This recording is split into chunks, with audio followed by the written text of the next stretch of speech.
We went to the mill project earlier today. Many of you are aware of that. Michael's in the back there.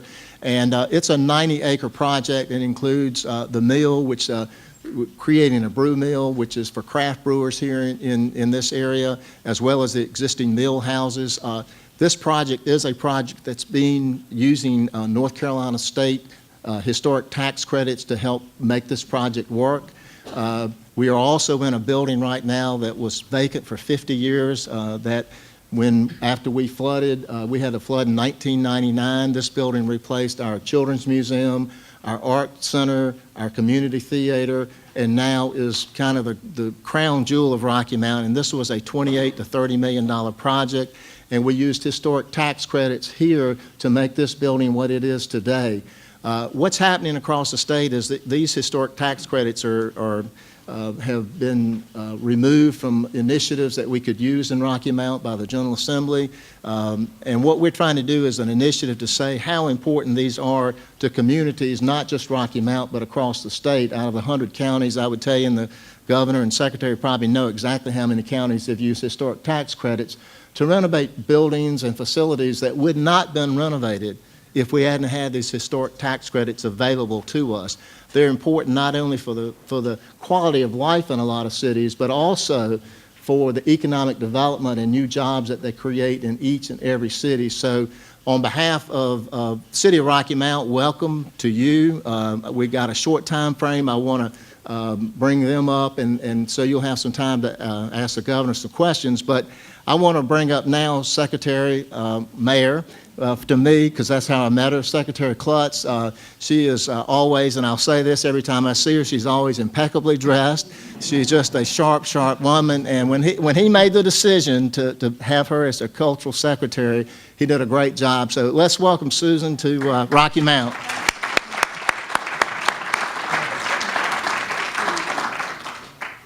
Goodness, one thing I can tell you is you've got a wonderful mayor here. I've worked with him for a long time, and he's always been such a great representative of the city of Rocky Mount. So congratulations to you for that. And thank you. What an incredible tour. I know the governor joins me in just being in awe of what we have seen. What a beautiful historic city, and how much potential, how much has been done here, and how much there is to do. I'm traveling on a tour of cities and states it's an awareness tour to make sure people know what tax credits have done in North Carolina. I'm traveling with DCR's marketing director, Carrie Cox, who is here, and also today I have Reed Thomas, who's a restoration specialist with our Office of Historic Preservation. And I'd just like to begin by saying and repeating what the mayor said. We have a crisis in Raleigh. The state historic preservation tax credits have expired, and they have to be brought back, and the governor agrees.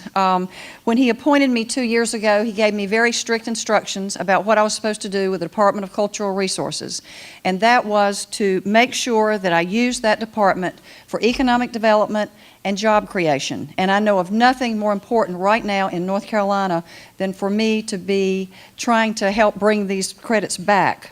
The governor has come up with a compromise plan. It costs the state less, it has caps, it has lower percentages, and it's a program that he feels it should and will be, we hope, chosen by the legislature to be passed. Let me tell you a little bit about something real quick, since I'm on an awareness tour, about what tax credits are and what they do. Federal credits began in the Reagan administration in 1978. And they were so effective in North Carolina, where our beautiful historic buildings started emptying out, that the state legislature wisely in 1998 decided to implement a state historic preservation credit that would piggyback on the federal credit and would be an incentive for our dying downtowns and homes that were being deserted. These tax credits, just since 1998, since the state credits came in, have been used in 90 of 100 counties in the state. We have seen, just since 1998, $1.67 billion with a B in private investment in North Carolina. $35 million of that has been right here in Edgecombe and Nash County. So we see what has happened. And so what am I doing as secretary of this department? Number one, I have put together a coalition of organizations who understand how important this is. I met today with the Association of County Commissioners, one of their committees, their finance committee, who has endorsed this. The mayors, the North Carolina League of Municipalities, the Metropolitan Mayors Coalition, Preservation North Carolina, as well as associations of groups that know it's important. Architects, bankers, contractors, downtown developers, economic developers, realtors, the list goes on. And everybody is very, very serious about this coming back. We have a website, historictaxcredits.org, historic tax credits, all one word, .org. We're asking people to sign a petition. We already have over 5,000 signatures. In addition, I'm on this tour, and I'm calling it an awareness tour, because I've learned that most people in North Carolina, your average citizen, has no idea that tax credits have ever been used. They have no idea that the wonderful things that happen in their communities, like we've seen today, were used because of the tax credits. And so I'm trying to make it very clear to people so they'll understand what's going on in Raleigh, and so you will let your legislators know. It's wonderful that we already have legislators that understand this, and they support it, and they're enthusiastic, but we've got to educate the others about what it means for our community. And lastly, let me just say that something that I think gets lost in all the talk in Raleigh about numbers, about tax reform, about doing away with all tax credits, about doing away with all incentives, this is our history.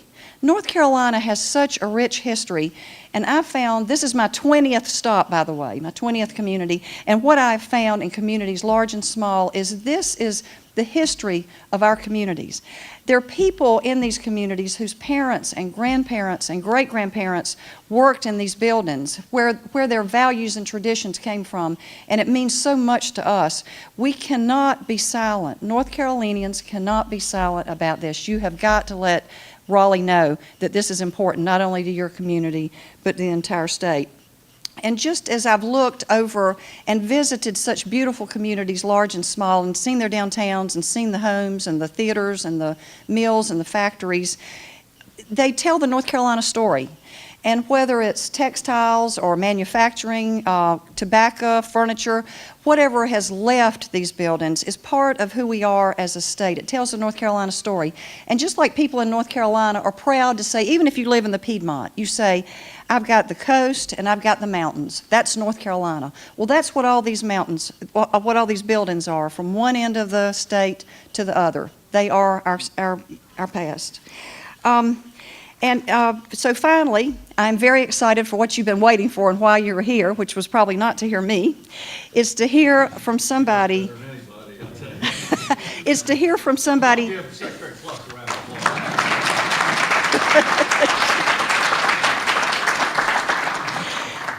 I know that you're here to hear about somebody that I'm excited for you to hear about this, because you know what? He gets it. He understands it. He is such a great supporter of this, and it's been so exciting to work as a member of his cabinet for the last 2 years. We meet every single week. I get to hear every single day how just to see his passion, his dedication, the wonderful initiatives and the wonderful things he's bringing to the state of North Carolina. It's so exciting. And you know, he knows that he understands cultural resources, and that's what's so exciting to me. He's a great supporter of my department, whether it's arts, history, libraries, historic sites, historic preservation, archives, whatever it is. He gets it, he understands it, and he knows that it means economic development in North Carolina, it means job creation in North Carolina, it means authentic tourism in North Carolina. But most importantly, it's the quality of life that makes North Carolina the very best state it is. So, ladies and gentlemen, the 74th governor of the state of North Carolina, the Honorable Pat McCrory.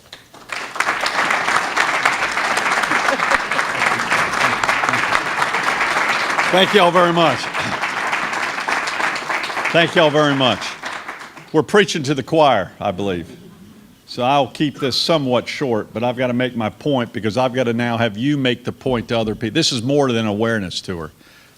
This is a lobbying tour. This is a tour to make things happen. And I was honored to become the 74th governor of North Carolina. And when I came into office 2 years ago in 1 month, 2 years ago in 1 month, we were the 5th highest unemployment rate in the country. And the whole state was suffering And we still have a lot of parts of the state that need help. But we've had vast improvement. We're no longer the 5th highest unemployment rate in the country. We're not even in the top 30 at this point in time. We've had the largest drop in unemployment rate of any state but one in the country in the last 2 years. And one reason we did that was we examined what was not working, but at the same time, we also examined what was working in North Carolina. What was not working was we had the highest tax rate in the Southeast in corporate and income tax, and we knew we had to change our tax code after over 60 to 70 years, and we did that. We also knew we had Medicaid, a misforecast of over $500 million. We've made major revisions in Medicaid. We knew we owed the federal government $2.6 billion for unemployment. We needed to pay off that debt and make some changes. Those were very difficult decisions. But I also did a review of what was working and what has been working, and I knew this as mayor for 14 years and working with your great mayor, David, and also Susan Klutz, when she was mayor of Salisbury, is the beginning of a revival of our towns and cities throughout North Carolina. You see why that's so important is that when your center city or any part of your city has blight and decay, whether it be in residential or commercial, it sends a signal that there is not a future. And when a signal like that is sent, it cascades into a thought process where it's very difficult for me as governor to recruit new industry to that area. As I said earlier in a conversation with the mayor and other business leaders here in Rocky Mount, when I bring new industry, and believe me, we're looking at major new industry for the Rocky Mount region right now. But the executives are going to say, let me see your center city and let me see the entire city. Let me see the living room of your region. And I want to sell the region. And part of selling the region is the living room of the region, and that's your town center. And if you have blight and empty buildings and decay, it's a tougher sell. And we need to, at least, if that is the case, you need to let them know there is a future and there's a plan and there's a strategy. I want to compliment the city officials here and the mayor for developing a block by block, a revitalization strategy. We just visited a wonderful soap store in what used to be a vacant building right down from your old movie theater, which used to be a vacant movie theater. Huh? Right. And you're starting to see a revival come back. And through infrastructure that the city invested, through entrepreneurs, through business investment, through developers. It's a team effort. So when I bring industry, I show them that those pieces of revitalization, they go, yeah, this is good. This area's got a future. And that's what I'm going to do. So the tax credit, historical tax credit, is a crucial part that we have to keep in North Carolina. In fact, we should expand it. But right now, my current battle is to keep what we have and even strengthen it and make it a better plan. And that's what we've recommended. It wasn't really a compromise. We actually are taking out some things of the plan that could have been abused and where the money wasn't targeted in the right areas, and we're actually strengthening the plan. And we think it is a better sell, not just to the legislature, but to the taxpayers of North Carolina. And we've got a plan in place. And Rocky Mount's a prime example of this building, which I've toured before, of it working. And now when I get to see the incredible old mill that has potential revitalization on the river, the visionary aspect of that is unlimited. I made a commitment as governor that when I become governor, that every individual, we want every individual to fulfill their potential. And I feel the same way about towns throughout North Carolina. Let's give them the tools to fulfill their potential, their unlimited potential. And Rocky Mount has got it. And one thing I told your mayor that when I was mayor I didn't have, Rocky Mount's got a river. I always wanted a river as a mayor. Well, now I have a river as a governor, and it's right here in Rocky Mount. And you can build upon that river, and you got the Greenway now. And if you make success and make this project work, you can build upon that success, and that'll feed over into your residential neighborhoods. And that'll bring me new tax base and you new tax base to build on to the new roads and infrastructure that all of us needs, and education. That's what pays for our education, is the property taxes and the job-producing things. And let me talk to my legislature through you right now. Historical tax credit were initially started by Ronald Reagan. It is the most conservative philosophy that you can promote, and that is encouraging private sector investment through lower taxes. That's a conservative philosophy that Jim Gardner and I together have been promoting for decades. And there is absolutely no reason not to strengthen this program and get this passed in a bipartisan way. I've got two great Democratic representatives here. This is a bipartisan effort. I've got Republicans and Democrats who are strong support of this effort. But I will say to my fellow, this is a conservative concept started by Ronald Reagan. I need you now to convince other members, your senators and your representatives in the 60 to 90 to 100-mile radius from here who will all benefit. Not just in Rocky Mount, but some of the smaller towns outside of Rocky Mount that have their own town centers and vacant buildings, which have potential for revitalization. No matter what size of town in North Carolina, there's a block like this, just like in Charlotte right now. You wouldn't know the difference. There's a block like this in Durham right now, in Wilmington right now, in Asheville, the larger cities. There is one in Tarboro and Roxborough and North Wilkesboro too. Just like there's blight in every one of those towns. And our goal is to revitalize and change that blight into economic prosperity and jobs and quality of life and rebuild the neighborhoods. And it's a joint effort, Mayor, you're right, between getting the sidewalks and the lighting, which you're doing in downtown, and it grows. Blight grows one block at a time, so does revitalization. And it'll occur in these empty, old, historic mill buildings, which we have throughout North Carolina. How many do you think we have in North Carolina right now? Over 1,000 of these, and I feel like I've been to all 1,000. The story can be replicated across North Carolina. In fact, it can become one of North Carolina's great strengths. Let me tell you as governor why this is exciting for me also in Rocky Mount. This I-95 corridor, this could be the exit, very similar to the wine country exit in California. This could be a drop-off point for tourism up and down the I-95 corridor where you go, hey, get off the exit right here at Rocky Mount and go to the beer garden. And not just one beer garden, but in the future, several. And take a tour and take a walk along the river and see the rapids and see the beauty and see the historical neighborhoods. And this will be a major jumping off point, which then travel and tourism dollars will be spent, and then we get more income to help pay for our teachers and other infrastructure. It feeds upon itself. Jim Gardner was telling me he grew up here, and he remembered when that railroad line was just busy, and they were unloading tobacco and unloading supplies, and every shop was full. We can make that happen again. It might be a different product, but it'll be commerce, and it'll be jobs, and it'll be a dynamic activity because you already have the infrastructure in place to make it happen. And you have the historical buildings in place with the incredible architecture that you just don't see anymore. It's too expensive. You've got buildings right now that you put a little bit of money into it and they become jewels in your community, just like this building is. So we're here to get the votes, all right?